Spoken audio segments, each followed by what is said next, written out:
This one, right? PDF এটা না এটা পিডিএফ না এটা পিডিএফ হ্যাঁ পিডিএফ না পিডিএফ দরকার নেই তোমার তো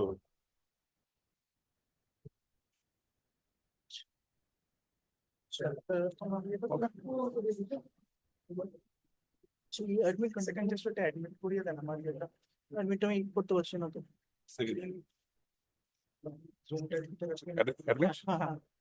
আর কেউ আছেন জাস্ট ভিক্টর আছেন কিন্তু ভিক্টর হলে আমি অ্যাড করা হবে কাউকে তুমি অন্য কেউ যদি অনলাইন থেকে তাকে অ্যাডমিন করে দাও সে তাহলে আচ্ছা অ্যালাউ করতে পারবে করে করবো নিজে এখান থেকে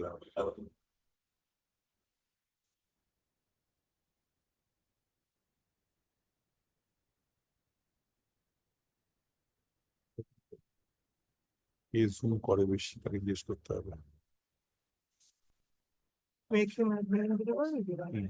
করা যাবে make post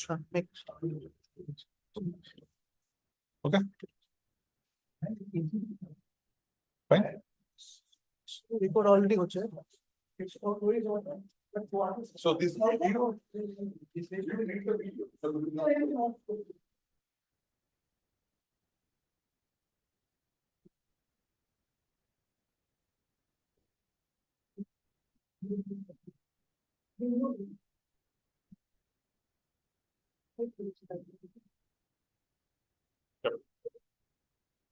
Okay, so let's start. I'm sorry for this disturbance. This is filling out just so yeah, so as you know that from the end of January we have started this seminar series. So there have been a couple of talks which are available online, and mostly all of them actually were online talks. This time we got opportunity to bring some experts who are doing fantastic work with their field. So we have 4 in-person talks today and 3 online talks. And we have distributed things in 3 sessions. So the morning session, so we plan to do 3 talks, for example. And this will be chaired by Professor Kumar. Then in the second session will be from 2 p.m. onwards.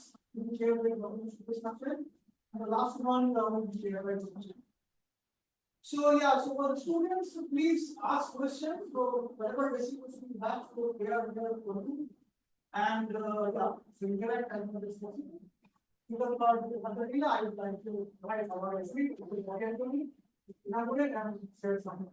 Yeah, I think so. I'm not going to take any time. So students, please ask questions without any hesitation. Try to learn from these experts. And first of all, welcome those guests here and congratulations for organizers and I think everything. Yeah.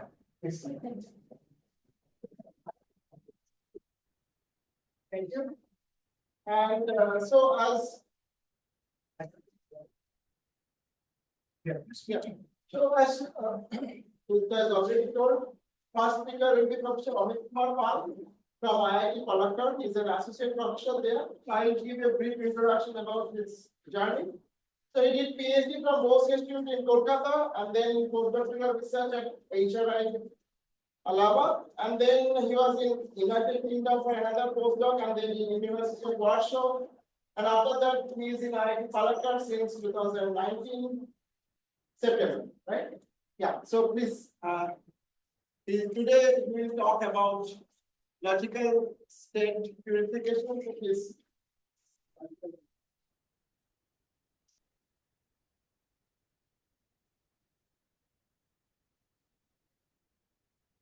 hello first of all thanks to the organizers to organize for the invitation and it's great to be here meet a lot of old friends going to make a few ones. So today I'm going to talk about logical state purifications, a technical title, but don't be afraid. The main goal for my talk would be to simply reach the problem. I'll give you the backstory of the problem, and then I'll try to tell you what is the solution. But just stop me anywhere you feel like you didn't understand something. And before that, just a brief introduction of my group. So I'm from IIT Palakkad, and we have a very small quantum information group there. There are 3 PhD students who are currently working in several areas, including quantum computation, simulation, some quantum thermal devices, metrology, and quantum computation. So, with that, let me just begin. So, all of us are aware of the journey of computer, right? We use it every day.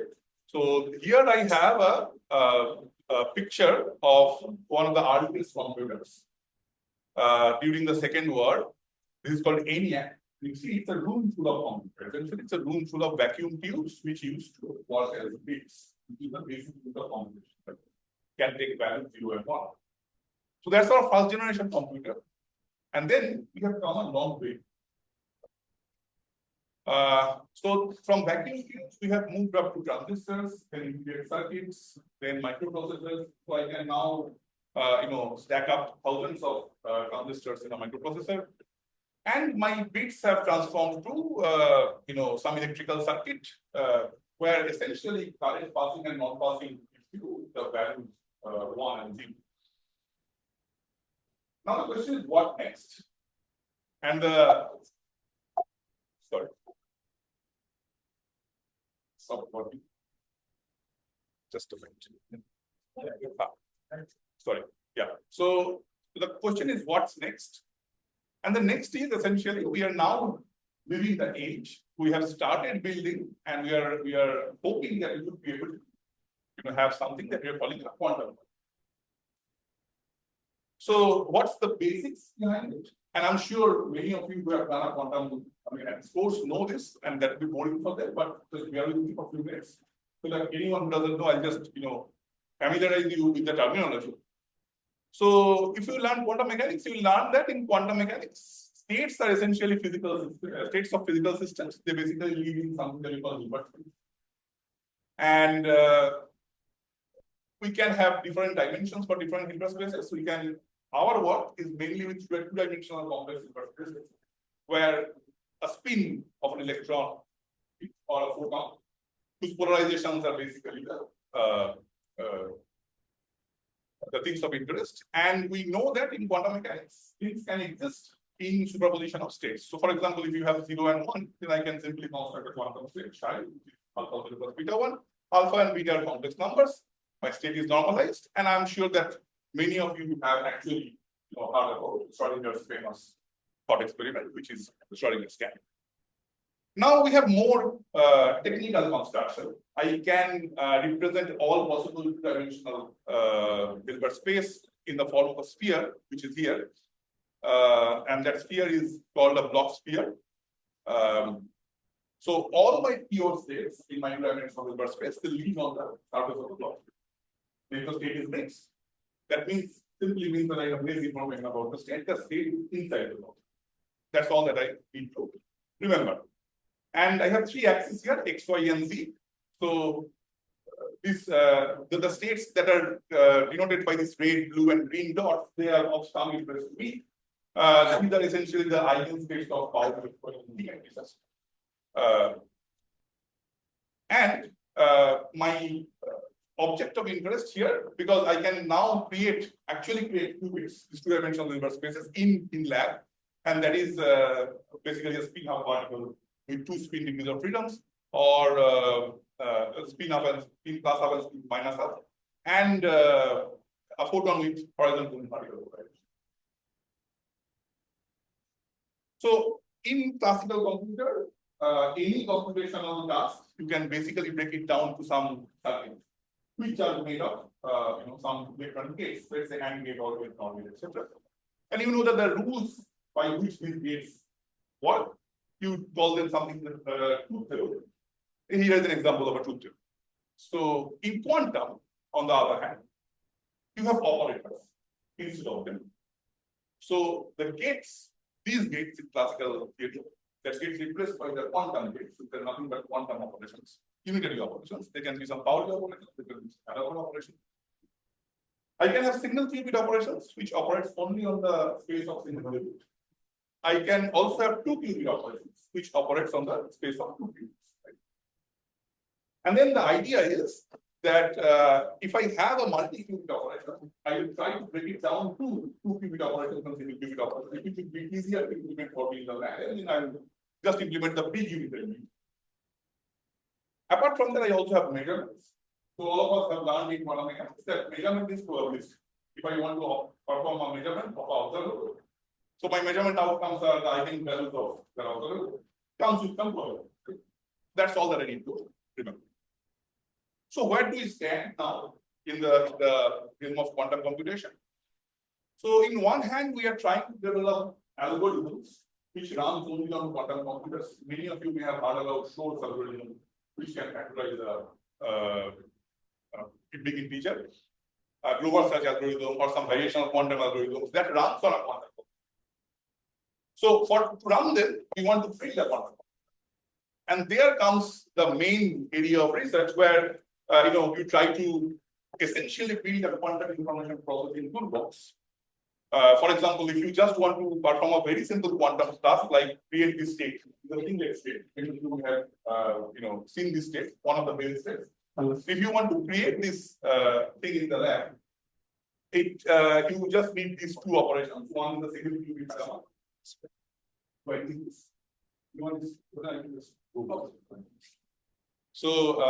So one is basically a single qubit operation, which is the header.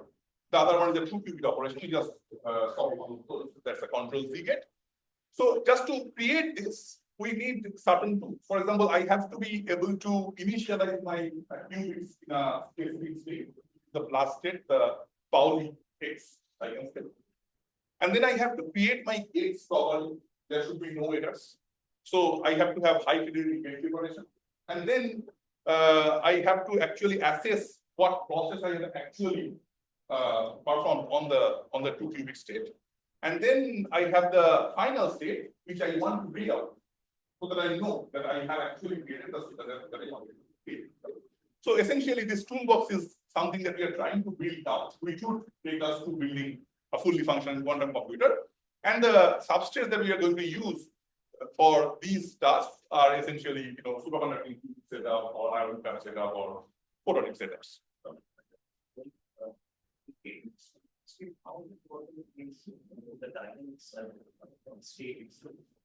So there will be two types of things. One is when you are actually preparing the state, there will be noises at every phase of it. So that would take your system out of your time. And that is one kind of dynamics. The other thing is, let's say you have prepared for the state, and then there will be noise. So that state would dictate decoherence. Yes, yes. So I'm coming to this. So that's actually my next point. And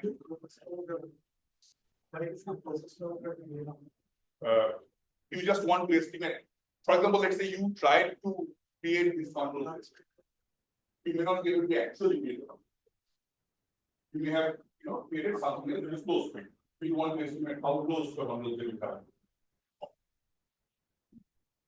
Yeah, but that is the state of one. Then if the state is not close to that, so you have to interpret the process. Yeah, so as Vijay was asking, so there could be, of course, errors. After you have created the state, you might want to estimate how much error has occurred on the qubits. And that would take us to quantum error correction, which is, of course, an integral part now of quantum computing. And then there is, of course, uses where you can use a quantum computer. There are numerous uses that we have envisioned. For example, there are uses in pharmaceuticals where you want to, use it for drug delivery, molecular design, which basically requires a lot of optimization. There are materials design, transportation, etc. There are many such uses. Now, our talk today is going to be very close to quantum computing. For that, let's try to at least understand the basics of it. First of all, there is a huge body of work that exists for classical error correction. If you are interested, there is a fantastic blog that this guy, Arthur Pesa, maintains. He's a PhD student in UCL. You can find an article about all things about classical error correction. If you're interested, you can look at it. But in classical world, we have advanced a lot in classical error correction. We have been able to minimize the error rate rate at which some error can happen to a very, very low number here of the order of 10 to the 13 minus 13 to minus 18. Close to 0. And there are very well developed quantum interaction protocols. But however, quantum, there are very well developed classical interaction protocols. But however, quantum. Now, there can be many things that will go wrong with quantum experiment. For example, you can have some stray magnetic field lying around. You are not able to turn off. So that can affect your qubit. You may not be able to decrease your temperature because your quantum pulse will run at very, very low temperature. So all these things might lead up to errors.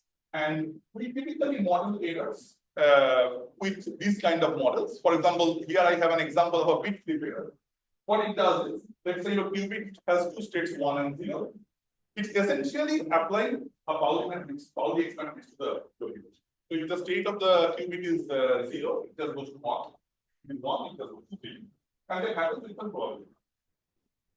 Now the idea is that if your probability of this error happening is less than a threshold, then you will be able to correct it. Beyond the threshold, we are not able to correct it. And we are not going to be able to correct one qubit error by that one qubit alone. We need more qubits. We have to encode the state of the qubit in that the state of qubits. And if you do that, that is basically an encoding that is a very important thing for quantum error correction, which would enable me to increase my error threshold. If I have an encoding which gives me a high error threshold, that's actually good because that helps me.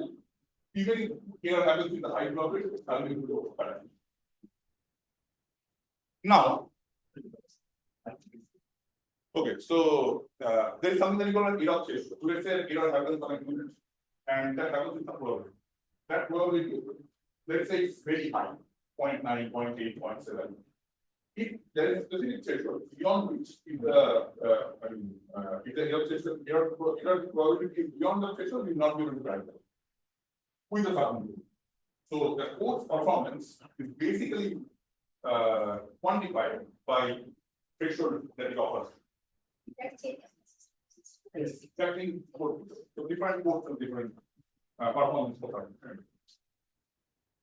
Okay. But let's go into a little deeper. I'll give you an example. So I'll take this single qubit bit flip error as my example, and here I have an input. So it basically takes you open any quantum information textbook, you open Nielsen Schwab, you'll be able to find. So what it does is, you have one qubit, let's say the first one, alpha 0 plus beta 1. I have initialized it in this state. And now I will need two more qubits. So essentially I have three qubits with me. And I have performed some quantum operations in this. Now I'm assuming that this quantum operations are perfect. There is no error. So if I have performed those quantum operations, these are just controlled non-gates, I'll be able to create a state psi. And that state psi is basically this state. You see, this psi is alpha 0, 0, 0 plus beta 1, 1, 1. So it looks like as if you have translated it 0 to 0, 0, 0 and 1 to 1, 1, 1. This is something that is called a repetition. And this is basically one specific type of thing. So I have encoded my single qubit state, which is alpha 0 plus beta 1, to a 3 qubit system, which is alpha 0, 0, 0 plus beta 1. Now let's say some error happens. This bit flip error. The next step, and when I say error happens, it basically has taken your state to some kind of state channel. The next step is basically the correction, which is detection plus recovery. The detection is the yellow part, where again you bring in two more qubits, which is called auxiliary qubits. You will perform certain quantum operations on all 5 qubits. And then you will perform measurement only on the auxiliary. That part is your detection part. Depending on your measurement outcomes, M1 and M2, you will perform some recovery protocol on the 3 qubits. But for this, depending on this particular encoding, I will have something that I call a lookup table. So what is that? You see, your M1 and M2 can either have values +1 or -1 depending on, with the qubit, it's just two possible outcomes. They are +1 and -1 or 0 or 1, whichever way you write it. So there are 4 possible combinations. So you basically tag one recovery operation to each of the possible combination. So it's also an encoding. And then, depending on what outcome you get, M1 and M2, you perform a specific recovery operation on these three. So these M1 and M2s, they tell you which error, which bit flip error has happened on which state. If it happens on either 1 or 2 or 3, you have 3 types of states, the last 3. And the first one is essentially where no error has happened. So you basically, if you apply this corresponding recovery operations, you just go back to your originals. This is here. That if you want to be encoding or recovering, that it will be like can't be just having one.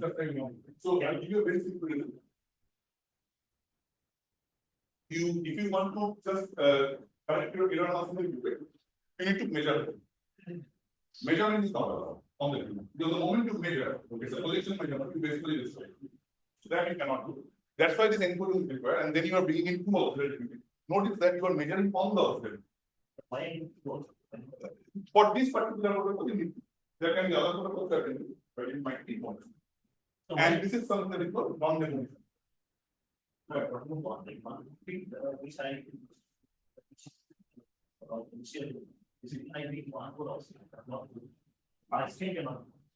see, the point is that I have, okay, so for that I need to give you a little bit more information. So I had alpha 0 plus beta 1. Now I have encoded it to alpha 0 plus beta 1. So essentially what this is doing is this is also behaving like a qubit, where 0 and 1 is your basis. So the idea is that after you have encoded this, you will use this 3 qubits as a single qubit and then run your quantum information protocol with that. So if any error happens in one of the data qubits or physical qubits, then I will be able to correct. That is exactly what I am doing. But overall, that state I'm trying to preserve. This is what I do. That's why these 2 auxiliary qubits, I don't want to measure any of my actual 3 qubits that I use. So what are Biseparable meaning? Yes. It's an alpha system plus beta 1, right? Yes. When it's an alpha system plus beta 0, 1. No, that you cannot. That we cannot. No, because this encoding has to have a these type of index. Yeah, the quantum error correction codes that exist, they typically use these kind of entanglement. So 3 optimal or 3 is the minimum? Because with 2 current. I mean, there is no code. Yeah, because if one flip, then you don't know whether it was 0 or 1. Yes, so you need at least these 4 threes. Yes, so this 3 is minimal that you can get for 1 bit figure. Yeah, exactly. Because that, but if we increase like 4, 5 to be better. So there are 5 qubit codes, there are 9 qubit codes, they exist. So of course, there will be other kind of encoding. I am giving you one specific example that works for single qubit bit figure. So if bit figure occurs on any one of these qubits, it works. If any other kind of error occurs, this encoding will not work. Yes, it is what at least at most 1 bit error is there. Yes. After the tensor. I mean,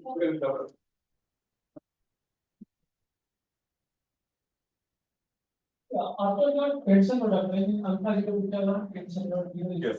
Yeah, that should be like alpha 0 and beta something. Or you are writing like in logical qubit. I mean, So these are 3 qubits, 1, 2, and 3. I have performed some operation, exactly these operations. This is a control text operation on first on these 2 qubits, then on these 2. So that you have to operate here and then you get it. It's a very easy exercise. You can just do it on. Okay, so I hope that One more thing. So when you are talking about the single qubit measurement, what about if you perform some weak measurement kind of stuff? Like not the full predictive? you can do variations, but that won't give you, this protocol. Because you need, at least on the auxiliary qubit, you need specific measurement and develop. Quick measurement won't give you this protocol. You might develop type of other protocol. That's all. So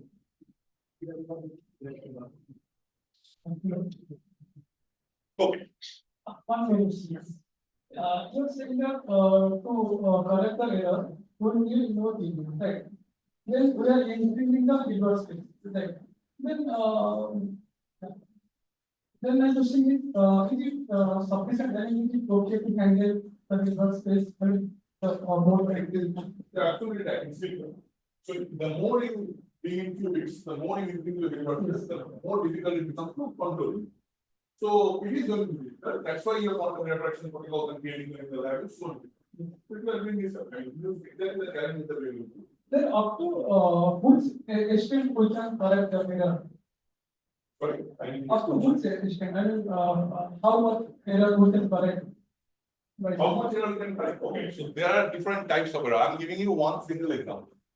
A bit fit on a qubit. There can be, let's say, a sigma z operation. There can be a sigma y operation. There can be some other type of operations on a qubit. And you can define various different types of errors. You will have to, design your code, design your encoding such that this happens. So that's basically, you can just do some research on that. Anything that you do.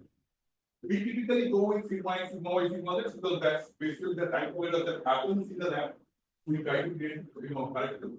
And that sort of gives us some insight about how to go about it. So that's what you mean. Okay. Going to the yes. Why two bits were necessary to correct one? Only two bits were Only 2 bits. necessary to correct. So if you look at it, if you have bit flip error on one qubit, there are 3 possibilities, right? Because you have 3 qubits. On any one of them that can happen. So if, let's say either it happens on 1, 2, or 3, you have these 3 states where you can go because this is your alpha 0 plus beta 1 1. So these are 3 states where you can go, and then the other one is where you don't have any error. So it can also happen, right? No error happen. So that's the 4 possibilities. I need 2 qubits because after measurement I have 4 possible combinations of the measurement outcomes.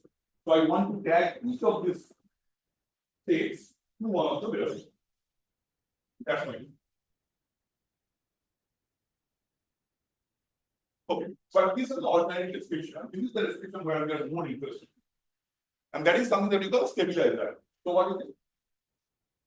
I'll be so you see, I have now discarded the detection and correction part. So what I'm going to do is I'm just going to create 3 operators, 3 Hermitian operators out of all bits. These are my 3 operators, S1, S2, and S. And now what I'll do is I'll calculate the expectation value in this state, phi prime, where error has happened. Now there are 3 possibilities. This Si primes, S1 prime, S2 prime, and S3 prime, they are basically the 3 expectation values. I can again create a table with these 3 expectation values, where different combinations of the expectation values I can tag to different possible outcomes of the error. And depending on what combination I get here, I will be able to perform the recovery operation and then recover this. This is another way of looking at it, where I am not performing, I'm not bringing in more auxiliary qubits. I'm just, creating certain observables which I am trying to measure in the state. Note that this is not demolition measurement. This is not a projection measurement on any of the physical qubits. This is measuring the observable expectation. There is a difference. This we can do in the lab. And if we can do in the lab, then I can simply look at the different combinations and try to guess my possible recovery operation from there. And again, you have to carefully design these observables. They cannot be just any observable. You have to design them in such a way that you can actually come up with one such encoding of the error and the recovery. I will talk more about these particular operators.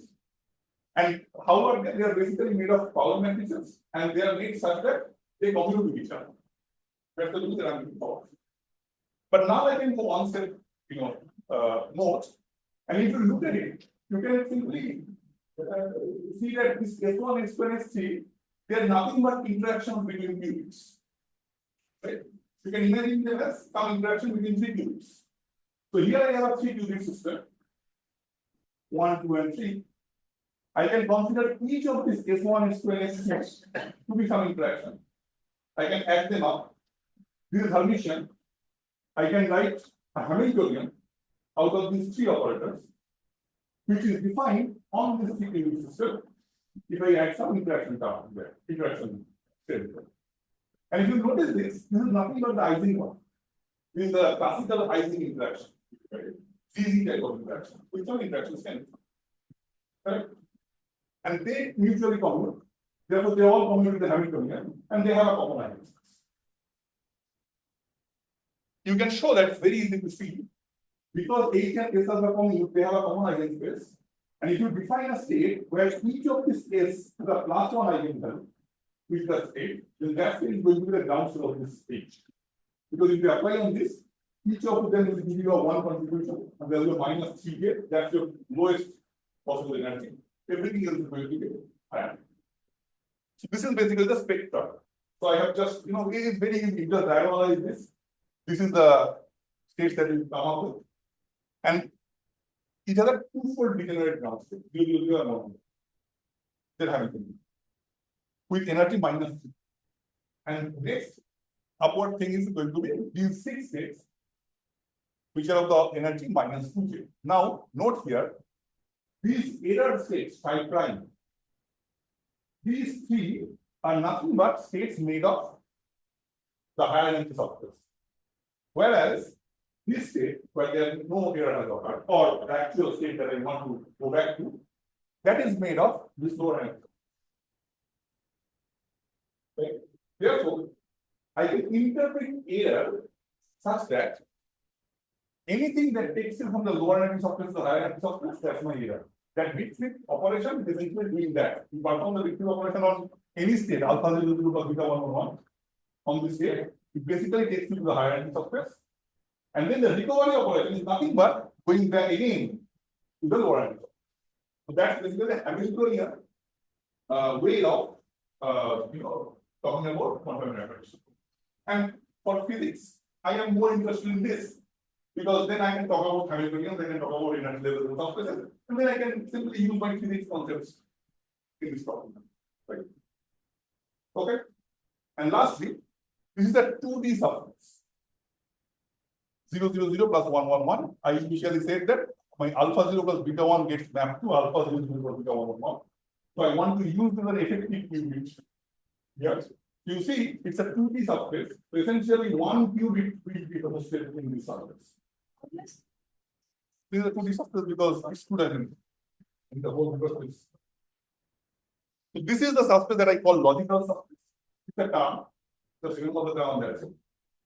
And this subspace is the error subspace. Anything that happens here, any state, I can construct here, it's an error subspace.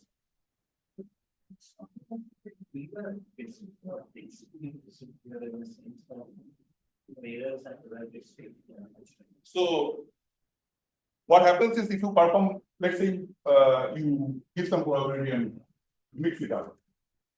So, if you, let's say, apply some sigma x with some probability and you mix it up, then these two substances get mixed.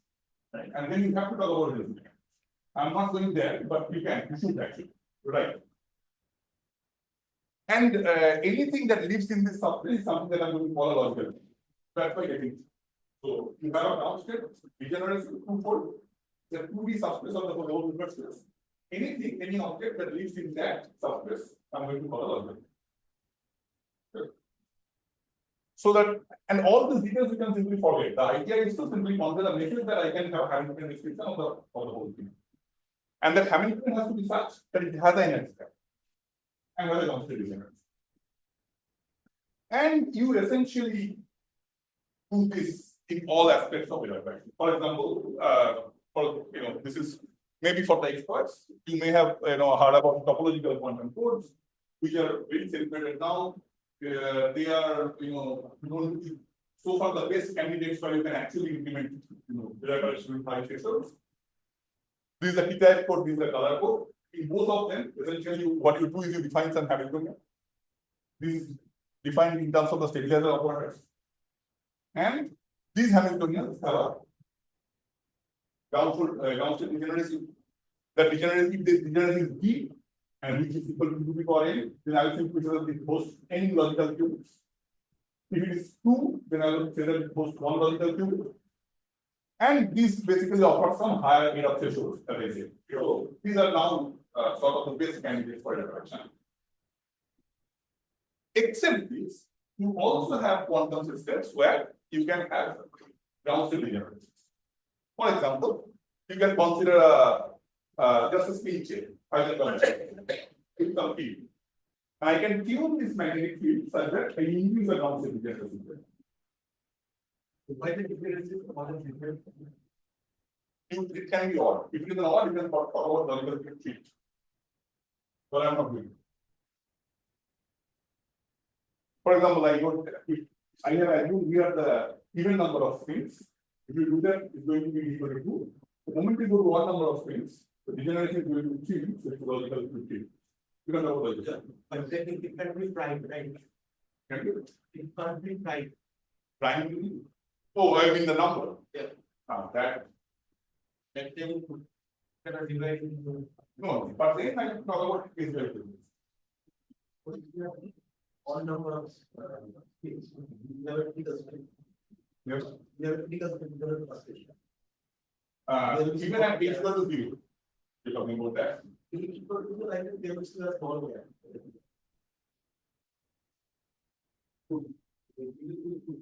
Yeah, whatever it is. That because I have not included, so not doing it.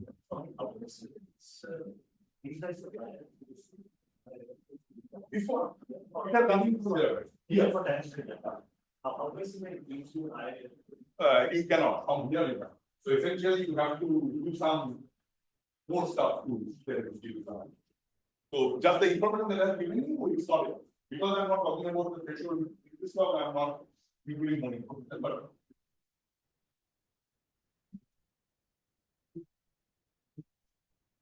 so I have.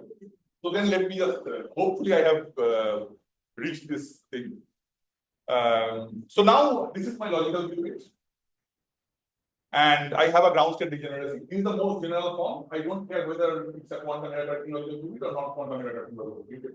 For example, I gave an example here which gives you certain advantages of state transfer. If you are interested, we wrote some paper last year, you can look at it. But there is no data correction here, there is data correction. And now I can simply model my logical qubit in this fashion where I have a two-fold degeneracy in any Hamiltonian. And then there are higher energy levels. I am only interested in the lowest layer of the energy level, higher level. That let's say is default degenerate, and there is a gap. So my error is basically going up, and recovery is basically going down. And of course, it's a 2D subspace, so you can basically think about a logical box here as well. Like for example, you can just take two arbitrary orthogonal states in the subspace. That can be your logical Z basis, and then you can find some logical operators, like logical Z, logical X, that will give you logical Y. And these red dots, green dots, and blue dots are essentially like my sigma X, sigma Y, sigma Z eigenvectors. This is something that I call cardinal states in this. So all my logical states, the states where I want to be for refraction, they are on the surface of this.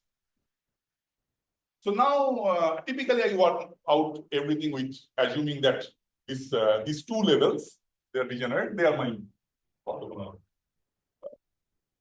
states. And now this is the problem restriction. I said that these are problem restriction, but let's see. So what I do now is I put in a summary. That's the most basic kind of noise that you can think about. For example, let's say you have created a logical state in the band, which might be, you have created the Hamiltonian that encodes the logical state. You have pulled it down, it's a ground state.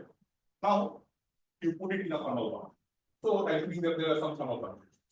So what will happen? Your things get mixed again. So now there is, I cannot talk about logical subspaces. Everything gets mixed with each other. You have some thermal state instead of the actual logical state that you want to have. The question that we want to ask is there a protocol that takes me from that thermal state to this logical subspace form? And that happens for arbitrary logical qubits. So now I gave you examples of different logical qubits here. And that depends on the details of the Hamiltonian where you need to define. I don't care about the details. My protocol has to be such that I can use it for any. But I think not applying data. Okay. But the protocol, the solution that we proposed is has a part intended and a part. Yeah. So I hope the problem is clear to everyone. So how many more minutes do I have depending on the less than 4 minutes? I'll just give you very quick thing. So, and there are people who are expert in one of this. So I will just point out that you will also look at it as a coding problem. Basically, if you are in you want to pull it down. You can also look at it as a downstream pressure problem. So the protocol that we are proposing is something like this. You have this is your system, which is your logical qubit, and it's now in a Karman state, right? Defined by some Hamiltonian HS, which has all these bits, some gap, some downstream degeneracy, and then there are some bits. What I'll do is I'll bring in one auxiliary qubit. So that's my resource. I assume that I have one auxiliary physical qubit on which I can do anything. That's a very perfect image physical qubit in the lab. So I will initiate it in this state 0. I'll bring it in, and then I'll apply some unitary operations. Now, this unitary operation involves certain Hamiltonian. So this S and A are basically the Hamiltonian of the system of the auxiliary. This A is some interaction between, and that is something that I'm going to design, irrespective of the details of the Hamiltonian. And then after it has evolved, I will do some measurement in the auxiliary qubit, and I will choose one of the measurement outcomes. So there's a post-selection involved. It's a probability. Because I said, measurement outcomes have to be probability. So I'll perform position measurement. Outcomes will come with some probability. I'll choose one of them. Let's say if +1 comes, I'll choose it. -1 comes, I don't do it. And I'll show that if +1 actually occurs, it makes then the state that you get on this system is basically the logical state that you get now. Okay. This is basically, in the same line as the purification that we go on. If you have a mixed state of a system, you want to purify it, you have to go to a higher hyperspace and then again come back. Essentially, that's exactly what I'm doing. I'm bringing in the auxiliary qubit. Basically, I'm going to a higher hyperspace. And then I'm performing a measurement. I'm describing one part. I'm going back to pure. And the interaction that we are designing is the key. So this is my regenerate error surface, and this is my regenerate analysis surface. And this is the auxiliary qubit that I have brought in. So I'm assuming that the interaction is such that whenever it goes up, that increase in the energy is compensated by the decrease in the energy by the qubit. So it's essentially an interaction that looks like this. This is the logical state, this is some error state, you go up, and then you come down the qubit part, and the runtime. Phi is essentially a linear combination of all these regenerate states.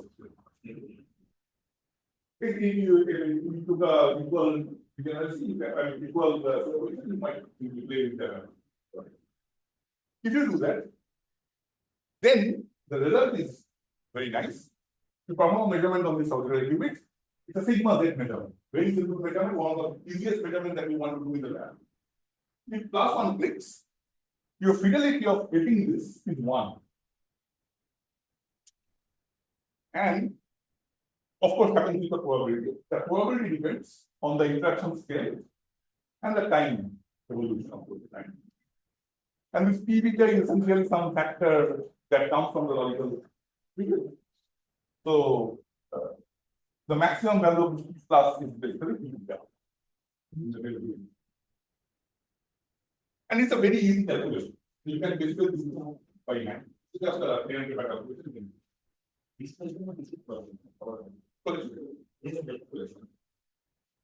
And it's still allowed because I'm not doing any collection of the system, I'm doing an algorithm. And you can do this for any number. Like, for example, you can have more than one logical qubit. You can design it in the same fashion, just one logical qubit. You have to just connect in such a way that whenever there is a upward energy transfer happens, the downward energy transfer happens already. And you can generalize it for any logical. And that's basically the basis that I want to accomplish. And then the energy of the auxiliary qubits are there. Happening to come on. So the energy, so I said that I am fully accessible algorithm. So I will simply design it when I'm creating this qubit, I'll design it. When I get the oscillate qubit and I get the last one, why does that not much of a downstream for the system? Because I would expect more of that happening for the oscillate qubit to. No, yeah. That is so essentially. Where is my excited state? First one was last one. Right. So whenever it goes up, that means that my interaction is taking this down. It goes up, that goes down. So it's basically the relative right? So, yeah, so that's the main message. I can just stop here. I had some more details after it, but that's just, details. If you're interested, you can just catch me. And this is done very recently in collaboration with Chandrana and Thomas, who is doing his PhD with Aditi, and Aditi, of course, from HRI. This archive just last month. So.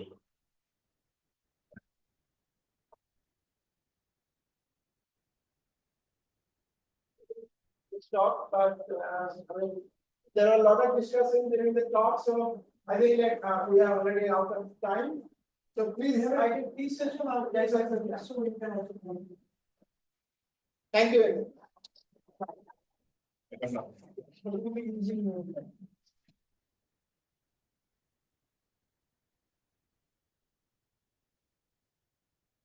Now the next talk will be online, and this will be delivered by Professor Victor Mukherjee from IIT Bangalore. So he did his PhD from IIT Kanpur in 2011, and then he was a postdoctoral researcher at France, and then in Italy, and then vice president Israel. Could I share my slide? Can you hear me?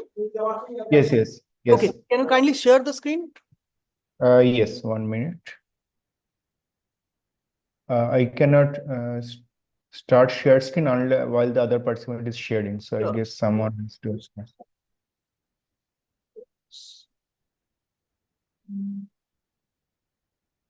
Also, give the sharing option.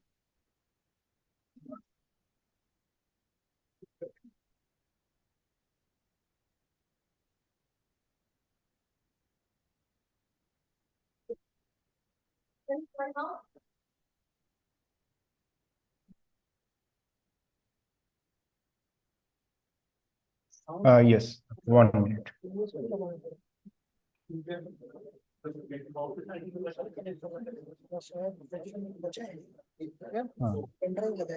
ये pen drive तो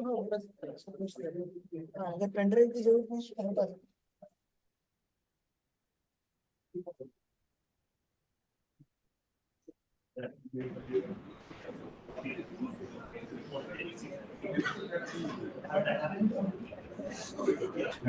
Can you see my screen? Not yet. I think it is not here. You can see, but yeah, I can see. But this Zoom window is also there. Okay. Yeah. I think it's. You can make it full screen. Now?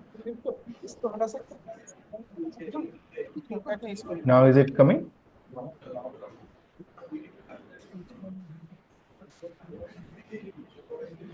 Yes, I think it's coming. Sorry, not here,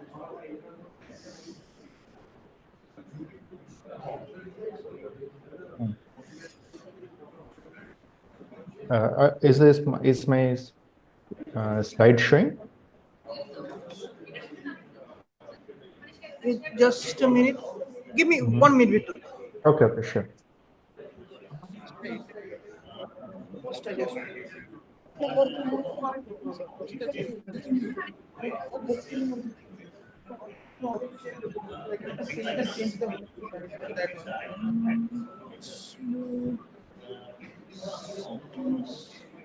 No, where is the question? That participants में make host करके कुछ हाँ ये हाँ make host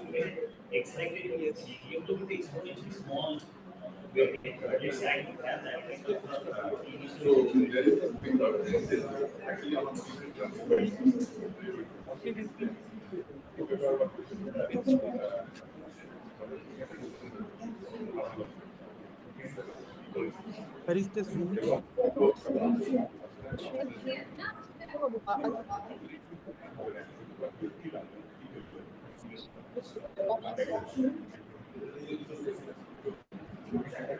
It's an only year. Can you reshare it once again? Reshare. Okay. Reshare.